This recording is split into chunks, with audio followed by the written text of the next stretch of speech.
किराएदार है तो हमें कोई पुरानी रसीद दिखा दीजिए, हमने कटवाई है, हमारे बाप दादा ने कटवाई हो, क्योंकि हमें 80 साल से रह रहे हैं, देश आजादी से पहले से रह रहे हैं, तो हमारे बाप दादा ने कोई रसीद तुमसे कटवाई हो, हमारे किसी पड़ोसी ने कटवाई हो, तो आप उस रसीद को हमारे सामने दिखाइए, हम उसे देख लेंगे तो हम समझ जाएंगे कि हम किराएदार हैं। लेकिन आप उन्होंने हाथ खड़े कर दिए, उनके पास कोई रसीद नहीं थी, ठीक है, उस बात का कोई जवाब उनके पास नहीं था। फिर मैंने कहा आपको इस एरिया का नक्शा दिखा दीजिए, कोई पुरानी रजिस्ट्री दिखा दीजिए जो तुम्हारे नाम पे वक्फ बोर्ड के।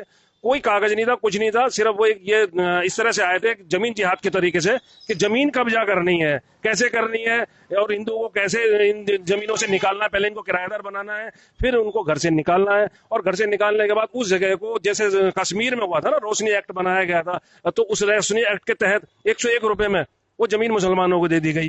तो वही ये कार्य दिल्ली में चल रहा है केजरी सरकार द्वारा, और उसके जो अमनुल्लाह खान विधायक है ओखला से, वो एक कट्टर मुसलमान है, हाँ, वो वक्फ बोर्ड का अध्यक्ष भी उनको बना दिया गया। अब उन्होंने क्या करा, एक प्रोपगंडा फैलाया पूरी दिल्ली में, पूरी दिल्ली में इनके लोग जा रहे हैं, ये हमारी समस्या श्री रामनगर की नहीं है, ये पूरी दिल्ली की समस्या है। इसके लिए केंद्र सरकार को इसको संशोधन करना पड़ेगा।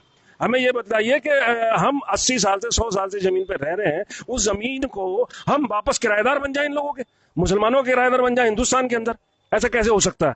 देखिए किस तरह एक षड्यंत्र के द्वारा दिल्ली वक्फ बोर्ड ये षड्यंत्र रच रही है और किस प्रकार बरगला रही है। जब से अमानतुल्लाह खान वक्फ बोर्ड का अध्यक्ष बनाया, इसी प्रकार के नोटिस हिंदू कॉलोनियों में आ रहे हैं। और ये क्या ये लैंड जिहाद नहीं है? मैं कुछ और लोग भी यहाँ पर खड़े हैं, उनसे आपकी बात करवाता हूं, क्या है पूरा मामला। ये है जिनके घर पे नोटिस देके गए थे। कि आपका शुभ नाम? जय कुमार शर्मा। जोर से बोलिए। जय कुमार शर्मा। क्या था पूरा मामला, बताइए। वो आए, हमने सोचा कि क्या नाम सर्वे कर रहे हैं, ये कहने लगे आपका वो है नोटिस है, मैं कहा सर्वे कर रहा हूँ, हमने ले लिया, ऐसे ही साइन करके मोबाइल नंबर लिख के हमारा ले गए। और आपको नोटिस देके चले गए? हाँ, नोटिस देके चले गए।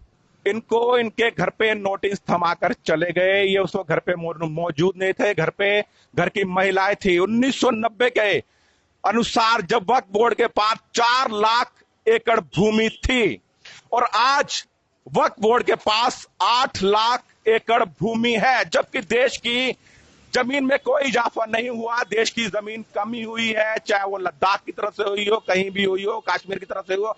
लेकिन किस वजह से, क्या वजह है कि वक्फ बोर्ड की जमीन लगातार बढ़ रही है।